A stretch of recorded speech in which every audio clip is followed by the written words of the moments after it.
Naninilaw na mga dahon, nalalanta kahit maraming tubig at palipat-lipat. Ganyan kung umatake ang mga ulmog o brown plant hopper. Bagamat maliliit ang mga insektong ito, malaki naman ang idinudulot nilang pinsala sa mga pananim na palay. Ito ngayon ang kinakaharap na problema ng mga magsasaka sa bayan ng Ballesteros, Cagayan. Umabot na kasi sa higit 150 hektarya ng palayan ang napinsala ng mga ito. Ang biglang pagdami ng mga ulmog ikinagulat ng mga magsasaka at ng pamahalang bayan. According sa mga farmers, matagal na yung last na nagkaroon ng ulmog. Tapos ngayon na lang ulit. Like parang 5 years ago, ang theory ng taga Municipal Agriculture Office namin, baka na-attract yung mga ulmog doon sa hybrid na palay kasi mabango daw yung parang bulaklak noon. Kumalat na ang mga ulmog sa palayan sa Barangay Fugu, Mabutal East at West, Baran at San Juan.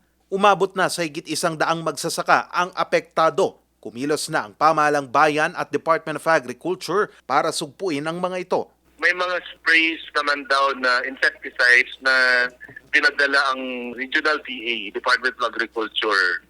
Prior to that, meron ng na-sprayan na mga 50 hectares ng ulmog. Sinisira ng mga ulmog ang pananim na palay sa pamamagitan ng pagsipsip ng sustansya ng halaman at pangingitlog sa mga ito. Ang isang babaeng adult na ulmog ay kayang mangitlog ng higit 200 hanggang 300. Talagang apektado na yung animo. Talagang once na infest yung inyong palayan, talagang wala ka ng maani or kumbaga konting-konti na lang yung maani mo. So, yung pag-spray ay para na lang dun sa mga hindi pa apektado. Sinisiyasat pa ng Municipal Agriculture Office ang kabuuang halaga ng pinsalang idinulot ng mga ulmog. Maliban sa bayan ng Ballesteros, ilang bayan na rin sa Cagayan Valley Region ang nakapagtala ng pamimeste ng mga ito. Sa monitoring ng Department of Agriculture Region 2, umabot na sa higit 488 hektarya ng palayan sa 18 bayan ang apektado.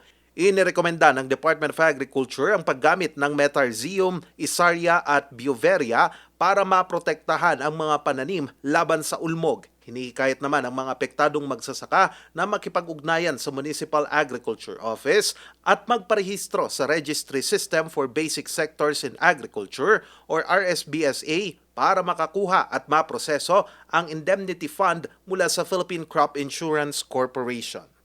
Charles Limon, Nation on the Move.